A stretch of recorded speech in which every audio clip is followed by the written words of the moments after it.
Karagdagang kaalaman po para sa lahat ng mga OFW, lalong-lalo na po sa mga baguhan dito sa Saudi Arabia. At saka yung mga nasa Pilipinas po at papunta po kayo ng Saudi Arabia, kailangan nyo po itong malaman, lalong-lalo na po sa mga skilled worker.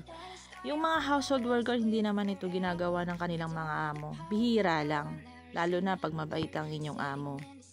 Heto po ay napakahalaga bilang isang manggagawang Pilipino po dito po sa Saudi Arabia. Hindi naman to ni-require na i-download mo, pero para sa akin, napakahalaga po ito kasi dito mo makikita kung nahurog ka, lahat ng mga violations mo, isyuhan ka ng visa. Ito po yung tinatawag na AppShare apps. Ano ba itong AppShare apps? Ang AppShare applications po ay allow lamang po ito sa mga residente po dito po sa Saudi Arabia. Kasi dito mo po malalaman ang update na ninyong passport, lalo na pag nag-renew ka dito sa Saudi Arabia, kailangan natin itong update sa ating AppShare. At saka dito mo po malalaman kung meron ka pang violations, lalo na pag ikaw ay isang driver. Ano nga ba mag-register ng AppShare applications? Yung picture na po yan, yung pinapakita ko po sa inyo, matatagpuan po yan sa Bellagio Mall, first floor po. Pag pumunta po kayo doon at i-open po nyo ang inyong AppShare, kailangan po, meron na po kayong nabiling SIM card at kailangan po ng IKAMA number. Paalala ko lamang po sa mga baguhan, wag nyo pong ipahiram ang inyong IKAMA number. Napakahalaga po dito yan sa Saudi Arabia.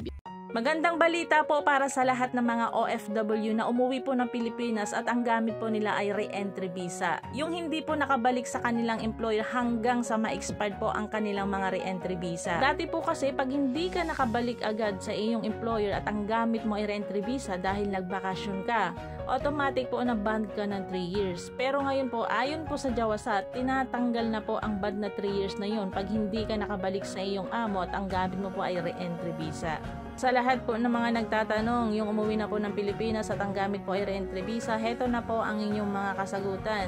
Magandang balita ito para sa ating mga OFW sa bansang Saudi Arabia. Dati kasi ginagamit pa ng mga employer na panlaban sa mga OFW. Kahit gusto na ni worker na mag-exit, binibigyan ito ng re-entry visa. Bakit? Dahil nga dati, pag re-entry visa ang gamit mo, pag hindi ka nakabalik sa inyong employer, automatic na ban ka ng 3 years. Pero ngayon po, ayon po sa Jawasat ay tinatanggal na po yung 3 years ban na hindi ka nakabalik sa iyong employer. Paalala ko lamang po, heto po ay para lamang sa mga re-entry visa na expired na hindi po nakabalik sa mga employer. Pero yung mga umuwi na may kaso or deportation, hindi po natin alam kung kailan o hanggang kailan po ang inyong pagkakaband or makakabalik po kayo agad. Ako nga po pala ang inyong lingkod, Juency Fernandez po, isang OFW advocate. Katanungan number 7. Expired ang ikama? Walang ikama? Matatakot ka ba? Or ano ang dapat gawin?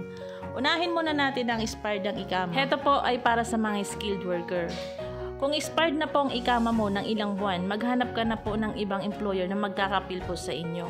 Kahit hindi po natapos ang iyong kontrata, pwede na pa ko yung lumipat. Kasi po, pinaka-importante po yung sponsorship or yung magkakapil po sa inyo kaysa dun sa kontrata or kiwa na binibigay nila. Dahil po ngayon, kahit hindi mo na-approve ang iyong kiwa, ay meron ng kontrata or binibigay ng employer which is hindi po yung tama. Pero choice nyo po yun kung gusto nyo magpalit ng company or hindi po. Pag expired ng ikama, obligasyon po yan ng inyong employer. Para naman sa mga walang ikama, wag pong matakot kung walang ikama. Kasi nung umalis po kayo sa Pilipinas, meron po kayong tinatawag na employer. Obligasyon po kayo ng employer. Pwede po kayo mag-file ng case doon po sa Ministry of Labor o sa ating polo po. Kaya sa lahat ng aking mga kababayan na expired ng ikama, walang ikama, wala po dapat kayong ikatakot. Lalong-lalo na pag galing po kayo ng Pilipinas. Kailangan lang po natin ng konting pagtitiis at mahabang pasensya.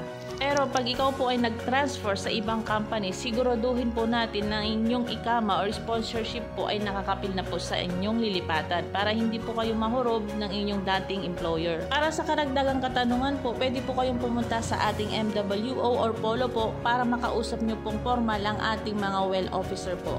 Maraming salamat. Para po dun sa nagtatanong kung pwede ba siyang ihurog pag once na na-expired na ang kanyang ikama. Si OFW, 1 year nang expired ang kanyang ikama. Gusto niyang lumipat ng ibang company pero nag-iisip siya or natatakot siya baka ihurog siya ng kanyang employer. Para po sa kaalaman ng lahat, pag once na na-expired na po ang inyong ikama, hindi ka na po pwedeng ihurog ng inyong amo. Kung gusto mo naman pong lumipat ng ibang company, pwede naman po. Ganito po ang gawin mo. Pag once na na-expired na ang inyong ikama, maghanap ka ng magandang company. Pero, bago ka lumipat, kailangan yung sponsorship mo po ay napalitan na sa bago mong company para wala nang habol ang dati mong employer. Paalala ko lamang po, gawin nyo itong pasikreto para hindi po kayo maunahan ng inyong employer. Pag once po kasi nalaman ng inyong employer na lilipat kayo sa ibang company, nire-renew nila ang inyong ikama, after nun, ihuhurog po kayo. Pwede kayong ihurog pag once na na-active ang inyong ikama. Sa ngayon po kasi, pwede nilang i-renew ang inyong ikama kahit 3 buwan lamang po. Heto naman para sa may mga active ikama tapos hinurog sila ng kanilang mga employer. Matatanggal ni employer ang inyong pagkakahurog sa loob ng 21 days mula nung unang araw kanyang hinurog. Paglagpas na po ng 21 days at hindi pa po natatanggal ang iyong pagkakahurog, mag-file ka na po ng case sa Ministry of Labor para matanggal po ang iyong pagkakahurog. End of service benefits. Dito tayo madalas ma-disappoint kasi may mga employer na hindi talaga nagbibigay ng end of service benefits, lalong-lalo na sa mga household worker. Unahin muna natin ang mga household worker.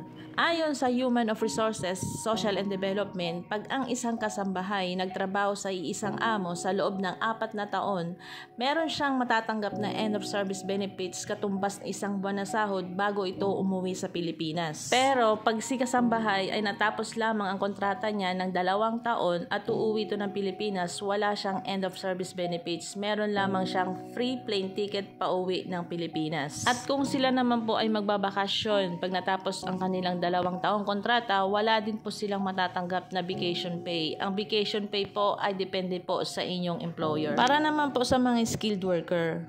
Sa skilled worker po, nakalagay na po sa kanilang mga kontrata. Meron po silang tinatawag na annual leave. Every year, meron silang vacation na 21 days. So pag natapos po ang kontrata nila na 2 years, 42 days vacation pay ang babayaran ng kanilang employer plus end of service benefits po. Kaya mas malaki po ang matatanggap ng mga skilled worker kumpara po sa mga household worker. Kung magbabakasyon naman si skilled worker, hindi niya makukuha ang kanyang end of service benefits. Ang ibibigay lamang ni employer ay yung vacation pay. Makukuha lamang ang end of service benefits kung natapos ang kontrata at aalis sa iyong company.